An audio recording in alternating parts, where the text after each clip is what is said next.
ये आकाशवाणी रायपुर है। प्रादेशिक समाचार बुलेटिन के साथ मैं लता देवी चौहान।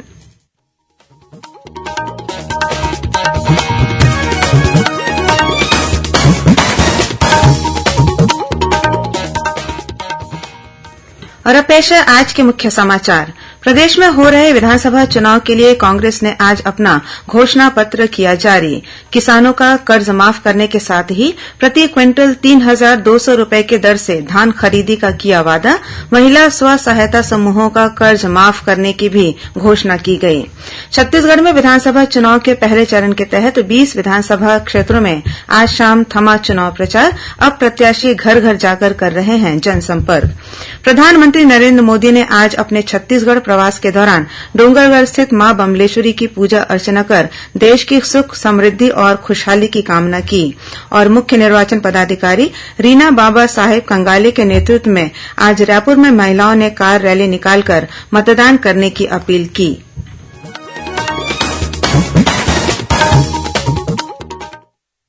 अब समाचार विस्तार से। प्रदेश में हो रहे विधानसभा चुनाव के लिए कांग्रेस ने आज अपना घोषणा पत्र जारी कर दिया है। पार्टी ने इस घोषणा पत्र को राज्य के 7 अलग अलग जिलों में कांग्रेस के वरिष्ठ नेताओं ने जारी किया। कांग्रेस ने अपने घोषणा पत्र में किसानों का कर्ज माफ करने के साथ ही किसानों से प्रति क्विंटल 3,200 रूपये की दर से प्रति एकड़ 20 क्विंटल धान खरीदने का वादा किया है। इसके अलावा महिला स्व सहायता समूहों का कर्ज माफ करने की घोषणा की गई है। प्रदेश प्रभारी कुमारी सैलजा ने राजधानी रायपुर और मुख्यमंत्री भूपेश बघेल ने राजनांदगांव में घोषणा पत्र जारी किया। वहीं उप मुख्यमंत्री टीएस सिंहदेव ने अंबिकापुर, विधानसभा अध्यक्ष डॉ चरणदास महंत बिलासपुर, प्रदेश कांग्रेस अध्यक्ष दीपक बैज जगदलपुर, गृह मंत्री ताम्रध्वज साहू दुर्ग और वन मंत्री मोहम्मद अकबर ने कवर्धा में घोषणा पत्र जारी किया।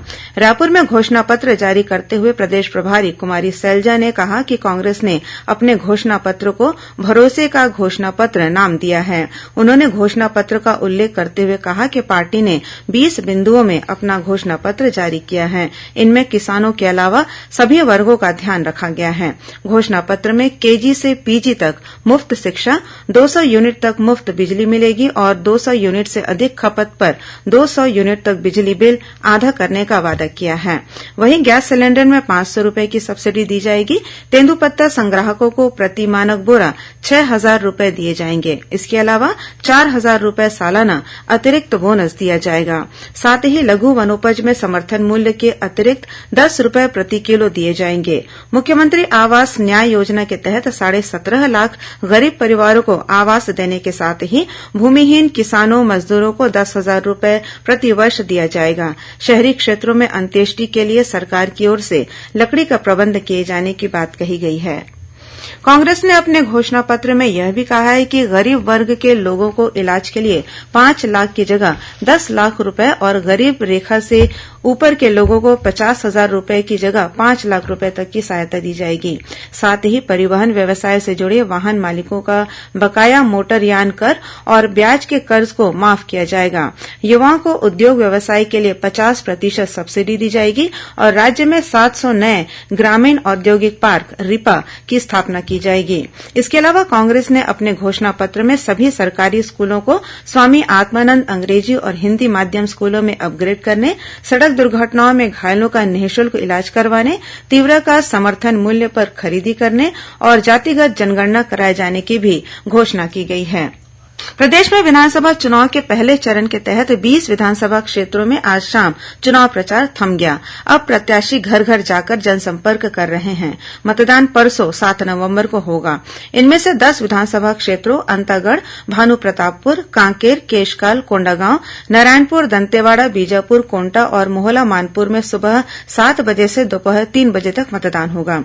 वहीं 10 अन्य विधानसभा क्षेत्रों पंडरिया, कवर्धा, खैरागढ़, डोंगरगढ़, राजनांदगांव, डोंगरगांव, खुज्जी, बस्तर, जगदलपुर और चित्रकोट में सुबह 8 बजे से शाम 5 बजे तक वोट डाले जाएंगे। मिली जानकारी के मुताबिक पहले चरण में मतदान वाले 20 विधानसभा क्षेत्रों में कुल 223 उम्मीदवार चुनाव मैदान में हैं। पहले चरण में 40,78,681 मतदाता अपने मताधिकार का उपयोग करेंगे। इनमें 19,93,937 पुरुष, 20,84,175 महिला और 69 तृतीय लिंग के मतदाता शामिल हैं। पहले चरण के चुनाव के लिए 5,304 मतदान केंद्र बनाए गए हैं। इस बीच पहले चरण के मतदान के लिए माओवाद प्रभावित दूरस्थ क्षेत्रों में मतदान दलों को रवाना कर दिया गया है। सुकमा जिले के अंदरूनी इलाकों में स्थित मतदान केंद्रों में मतदान दलों को हेलीकॉप्टर से भेजा जा रहा है। इसके अलावा बीजापुर जिले के संवेदनशील इलाकों में भी कुछ मतदान दलों को हेलीकॉप्टर से रवाना किया गया। इस बीच राज्य शासन ने 7 और 17 नवंबर को मतदान के दिन संबंधित क्षेत्रों में सामान्य अवकाश घोषित किया है। इससे पहले कांग्रेस और भाजपा सहित अन्य राजनीतिक दलों के नेता और उम्मीदवार प्रचार में जुटे रहे।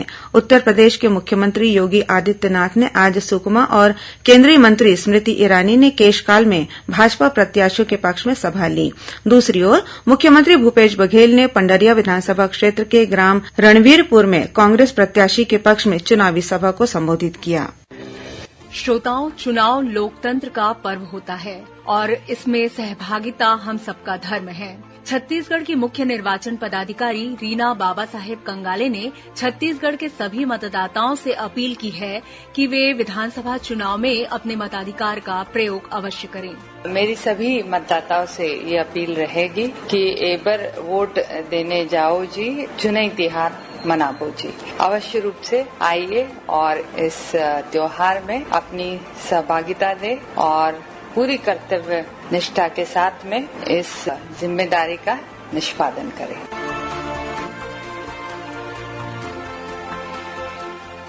प्रधानमंत्री नरेंद्र मोदी ने आज अपने छत्तीसगढ़ प्रवास के दौरान डोंगरगढ़ स्थित मां बम्बलेश्वरी के दर्शन कर पूजा अर्चना की। इस दौरान उन्होंने देश की सुख समृद्धि और खुशहाली की कामना की। इस मौके पर पूर्व मुख्यमंत्री डॉक्टर रमन सिंह भी मौजूद थे। इससे पहले प्रधानमंत्री ने डोंगरगढ़ के जैन तीर्थ स्थल चंद्रगिरी में जैन संत आचार्य विद्यासागर महाराज का दर्शन कर उनका आशीर्वाद लिया।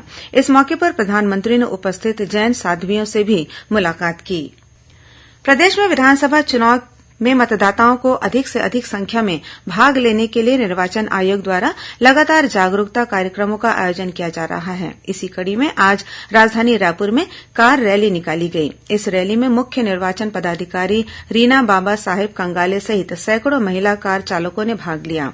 इस मौके पर कार रैली के काफिले में उत्कृष्ट सजावट और मतदान से संबंधित संदेशों के साथ शामिल महिला चालकों को सम्मानित किया गया।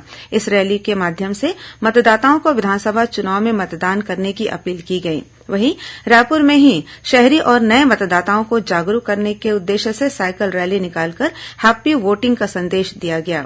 प्रेक्षक डॉक्टर जी लक्ष्मीशाह ने हरी झंडी दिखाकर रैली को रवाना किया। इस बीच कल रायपुर के सुभाष स्टेडियम में जिला प्रशासन के अधिकारियों और पत्रकारों के बीच मैत्री क्रिकेट मैच का आयोजन कर मतदाता जागरूकता का संदेश दिया गया।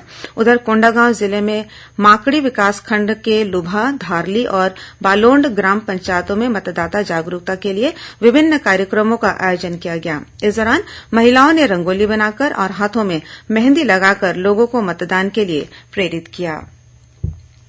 भारत निर्वाचन आयोग द्वारा नियुक्त प्रेक्षकों ने प्रदेश में पहले चरण में होने वाले विधानसभा क्षेत्रों का दौरा कर चुनाव संबंधी तैयारियों की समीक्षा की। विशेष सामान्य प्रेक्षक धर्मेंद्र एस गंगवार, विशेष व्यय प्रेक्षक राजेश टुटेजा और पुलिस प्रेक्षक अनिल कुमार शर्मा ने राजनांदगांव, मोहला, मानपुर, अंबागढ़, चौकी, कांकेर और कोंडागांव जिलों का दौरा किया। इस दौरान प्रेक्षकों ने सुरक्षा व्यवस्था की समीक्षा कर अधिकारियों को आवश्यक दिशा निर्देश दिए। वहीं मुख्य निर्वाचन पदाधिकारी रीना बाबा साहेब कंगाले ने संभाग और जिला स्तरीय अधिकारियों की बैठक लेकर चुनाव तैयारियों की समीक्षा करने के साथ ही मतदान केंद्रों का निरीक्षण किया और सुगम मतदान सुनिश्चित करने के लिए की गई तैयारियों की जानकारी ली। नारायणपुर जिले के कौशल नार बाजार में कल माओवादियों ने चुनाव प्रचार के दौरान भाजपा के जिला उपाध्यक्ष रतन दुबे की हत्या कर दी। पुलिस ने मामला दर्ज कर जांच शुरू कर दी है। इस बीच भाजपा ने घटना की निंदा की है। प्रदेश प्रभारी ओम माथुर, प्रदेश अध्यक्ष अरुण साव, राष्ट्रीय उपाध्यक्ष और पूर्व मुख्यमंत्री डॉक्टर रमन सिंह, राष्ट्रीय उपाध्यक्ष लता उसेंडी, सांसद संतोष पांडेय और नेता प्रतिपक्ष नारायण चंदेल ने कहा है कि भाजपा पीड़ित परिवार के साथ है। उन्होंने आरोप लगाया कि राज्य की कांग्रेस सरकार हिंसा को बढ़ावा देकर परोक्ष रूप से भय का माहौल बनाने में लगी है। प्रवर्तन निदेशालय ईडी की टीम ने आज भिलाई में एक सेवानिवृत्त बीएसपी कर्मी और एक शिक्षक सहित 3 लोगों के घरों पर छापेमारी कार्रवाई की।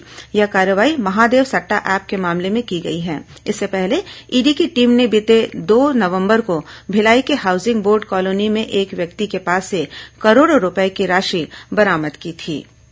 और अब कुछ खबरें संक्षेप में। कांकेर जिले के अंतागढ़ क्षेत्र में आज सुरक्षा बलों और माओवादियों के बीच मुठभेड़ हुई। इस मुठभेड़ में किसी के भी हताहत होने की खबर नहीं है। सुरक्षा बलों की टीम ने माओवादी कैंप को ध्वस्त कर दिया है। दंतेवाड़ा जिले के कटेकल्याण थाना परिसर में रखे हैंड ग्रेनेड के फट जाने से एक प्रधान आरक्षक की मौत हो गई। पुलिस ने मर्ग कायम कर जांच शुरू कर दी है।